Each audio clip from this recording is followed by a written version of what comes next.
So Alex says, I'm a single minimalist, not opposed to a small but pleasant living space. I have healthy savings and sufficient salary job lined up in the end of summer. I know I'll want or need to buy a property sooner rather than later. I found attractively priced leasehold studio condos with 7 years on the lease. I think that's the key word, 7 years on lease. Question: should I consider purchasing before even arriving, assuming the property meets my needs and budget, and find a trustworthy agent? Well, we know who the trustworthy agents are. That's the easy part of the question. So let's take Alex's question over here and kind of expand this into a discussion about leasehold properties. So here's Alex. He's thinking about buying a leasehold. First of all, a quick definition: leasehold, as the word says, is lease. You are leasing the property. You don't own it. Bring it up this way. A leasehold property, as the word says, you lease the property, just like you lease a car. That means there's a term. And when the term is up, the property goes back to the landowner unless there's a renegotiation, an extension of the lease. So it's not at all like a traditional buying. And because of that, the prices will fluctuate. Now, Alex says he's got 7 years on the lease. That means after 7 years, if there's not a renegotiation of that lease agreement, the property goes back to the landowner. Typically, there will be a renegotiation, but you don't know what the new lease amount, which is a monthly rent, there's a monthly rent per se. It's not a rent, it's a lease, but there's a monthly lease amount that you have to pay for that property. So real quick, a primer on that. But leasehold, is this going to come back? I mean, what's your advice? And Scott's saying no. What's your advice for leasehold? Hit this first one first for Alex. 7 years on the lease. Should he go for it? Number one. And number two, what do you think about leasehold potentially coming back as this market continues to kind of skyrocket? Yeah, I don't think we'll see leasehold coming back, and it's because the unintended consequences that came down. I mean, you got to look at the history of what leasehold, why it was created. It was created for affordability, right? Which is the point you're kind of talking about, Peter, is will it come back? Because we're getting into prices where people deem it as unaffordable, right? And you're trying to make housing affordable for locals. The problem is they were set on like 99-year leases, and everyone goes, we're not going to have to deal with the problem for a long time down the road. And less than 1% of properties on Oahu are leasehold. So it's not many, but when you have these buildings that are coming due like this, and you have 400 units and 400 people in these units, the city does not want to evict these people, because that's what could happen if the landowner says, I want the units back. They can take them back, fix them up, do whatever they want, resell them, rent them, release them, however they want to deal with it. And that's just a nightmare. In fact, back in 2005, I think it was, or early 2000s, the city council passed a bill trying to force landowners to sell the fee. They went to court, they found it unconstitutional. And then what they did, the state gave significant incentives, in fact, no capital gains tax, if the landowner sold the land to the condo owners, effectively making it fee simple at that point. So I don't think they want to get back into that. There's some that are left, and I think they'll stick around for a little while until somebody eventually sells the land. But it's not, there's the unintended consequences down the road are too big of a headache. To his answer, what he was asking, the question is, it's obviously not the same kind of asset or the same kind of give you the same kind of financial stability. Are you, what is that cost benefit analysis to you? You have a risk that in 7 years, you may be walking away from the money you're plopping down on that. If it's cheap enough and it's going to be less than what rent is going to be, and you don't care that you're going to walk away in 7 years, fine, buy it. That's a decision you got to make in your head. This unit, the first unit I ever bought, was leasehold, but the landowner had died and there were 3 owners, and I ran the numbers, and I'm like, these guys aren't going to want to keep the land. They're going to want the cash and get out. I took a risk on that. The renegotiation fee was coming up, and they ended up selling it. So, and I had a discount on it because of that. Now, you got to be really careful. It's just a more risky purchase, and you have to analyze whether or not the money that you're putting in, is it okay if you have to walk away from it? Sanssouci down on the beach has 2 years left on the lease. You can buy a studio unit right on the beach for $200,000 to $250,000, and you may be walking away from that money in 2 years. Is that worth it to you? That's a great point. I'm going to come back to I'm going to come back to you later, Scott, with a question about will the current leasehold market prices rise? But let's talk about that later because I want to get to Heidi. Heidi, what's your sense? What would you tell? First of all, what would you tell Alex here? Alex, who's asking about this leasehold condo, sight unseen, by the way, 7 years on the lease. Buy it before I write. Let's kind of hit that one, and then what's your sense of what's going to happen? Where do you see the leasehold market going on Maui? Well, I mean, leasehold and sight unseen are kind of two different things to talk about. But I'll talk about the leasehold market first. Is leasehold coming back? It's not coming back in the sense there's going to be more inventory of leasehold. However, so every year that goes by in a leasehold, you have a year less on the lease. So logically, you think, well, it's going to go down in value every single year. Well, that's not how the leasehold market works at all.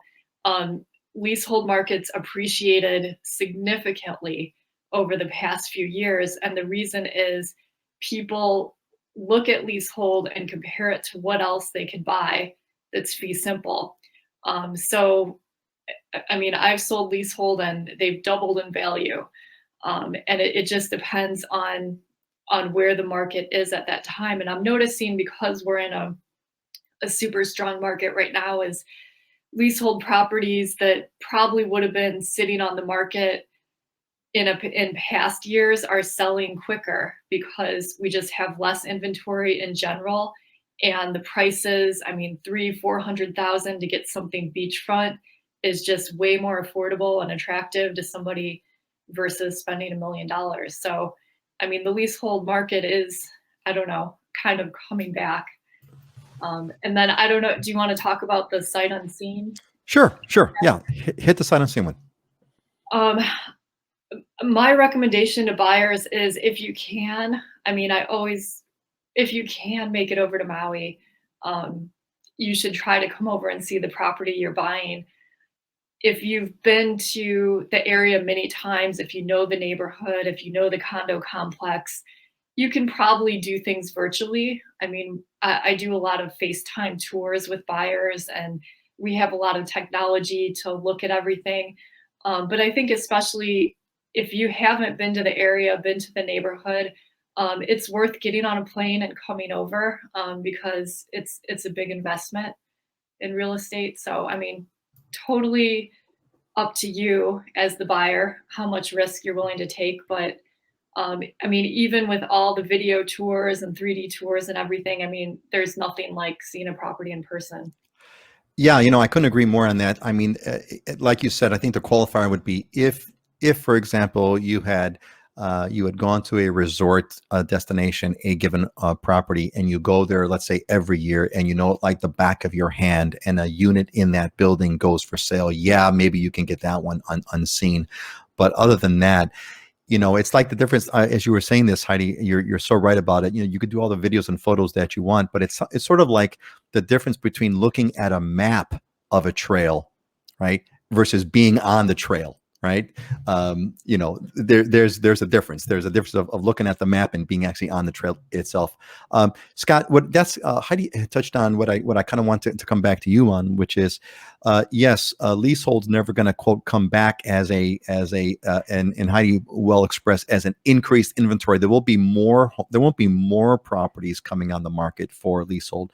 But what do you think is going to happen to the existing properties on leasehold? Have you been seeing a price movement? Are they also going up, although maybe not as much? Are they also going up as well? What do you see happening as far as that goes on leasehold? Yeah, I mean, obviously, whenever you're analyzing the market in general, looking at what you're going to do, if fee simple prices have gone up considerably, then considering leasehold, you're going to compare that, right? You're going to see, okay, well, wow, that's way up here now. Look how affordable I can get this. But you have to analyze every leasehold property in and of itself, because every single leasehold property, let's say a condo building, for example, you got two different condo buildings. They're both leasehold. One could be 30,000 for a 1-bedroom unit, and the other one could be 500,000 for that leasehold unit. Why?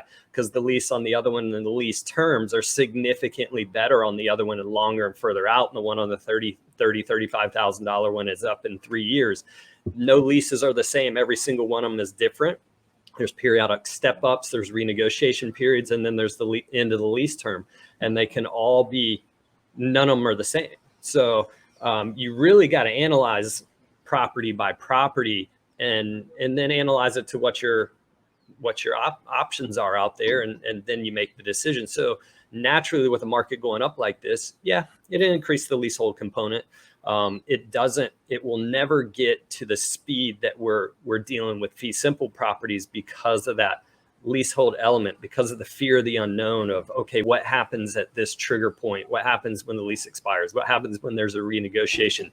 You don't know. So there's always a longer lag time, days on market, and things with leasehold. Yeah, I mean, there's no question. Fee simple is the way to go, and that's by far. A couple of questions have popped in. Tom Kerr, who Tom joined our fall 2021 Islander Ohana. So Tom, looking forward to working with you. Tom says, I don't intend to buy a leasehold condo, but I've been watching leasehold condos in Poipu in Kauai, some 20 plus units in one complex, because I learned the monthly lease fee rent is up in 2022. As a result, I've seen some healthy price drops. Yeah, Tom, exactly. I mean, you think about it, right? So the lease fee is going to be, the lease rent's going to be up. Now, I don't know if it's been negotiated yet, what it's going to be in 2022. They may or may not have negotiated. I'm going to guess that the reason why you've seen those price drops is because one of two things. Either they know what the rent is going to be in 2022 and it's substantially higher. So Scott, like to your point earlier, it's this cash flow thing. It's almost like the interest rates going up. The price has essentially those lease rents going up, Tom, have increased the price of the condo. And because if it's increased the price of the condo, the quote selling price, the lease price has gone down. So that's kind of what you're seeing, some most likely what's going on because of that. Here's one from Dwayne. Say you have 7 years left on the leasehold. Couldn't you ask that? There you go. That's what Scott says. Yes, Scott says no. It's going to cut me off. Couldn't you ask to do a subcontract? Thanks, Scott. Couldn't you ask to do a subcontract to guarantee a renegotiation on that 7th year? Scott, you want to expand on that a little bit? Yeah, I mean, essentially what happens, the association, so all the unit owners are a part of association, and the association board will typically hire an attorney. There's a couple of attorneys that specialize in this, and they'll engage the landowner with negotiations for an extended contract, an extended lease, or a renegotiation, whatever it is, in bulk. And sometimes the landowner will make the fee available, and usually when they make the fee available, it's in bulk. So 75% of the owners agree to buy and 25% don't. The association will try to buy that 25% out. So then the association becomes the fee owner, and the unit owners pay the association the lease rent from there going forward. That's a good scenario where I've seen it transition. But yeah, the association negotiates in bulk. The landowner does not want to deal with individual owners. He's going to say, take a hike, move on. That gets way too complicated. It's one big huge contract. Tom says also aren't many leasehold condos purchased by investors as VRBOs versus a full-time resident? Could be. It all depends on the math, Tom. It's still the numbers are the numbers. There's the price that you pay to get the fee, and then there's the monthly price that you have to pay as far as the lease rent. Can you make that and then there's maintenance fees, etc. Can you make that balance out? Is the market willing to kind of have renters pay more? Can you make out? Some do and some don't. And I would think in that case, as an investor, you're going to care less about the lease expiring because you don't care. The only question is, you can get back a good return on your investment. Gene Reynolds says, fee simple is the only way to go.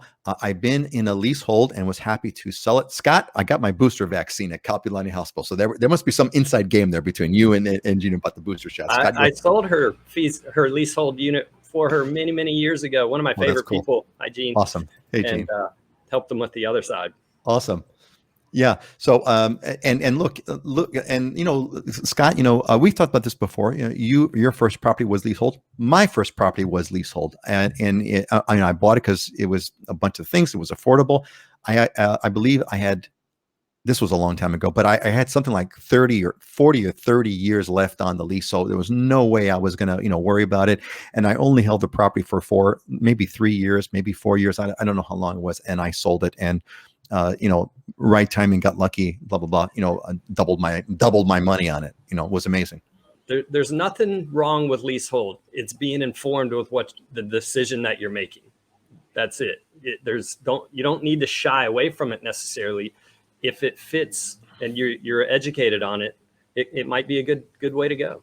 Yeah, just and like you said, I think that's well put. Know what you're getting involved with. Know what you're getting involved with. Just a funny side note. Some of you may remember this. I mentioned this before that first leasehold. This is so funny. That first leasehold condo I bought was a 1-bedroom unit, $64,000. That's what I paid for that. $64,000 for the 1-bedroom. So think about that one, folks. Okay.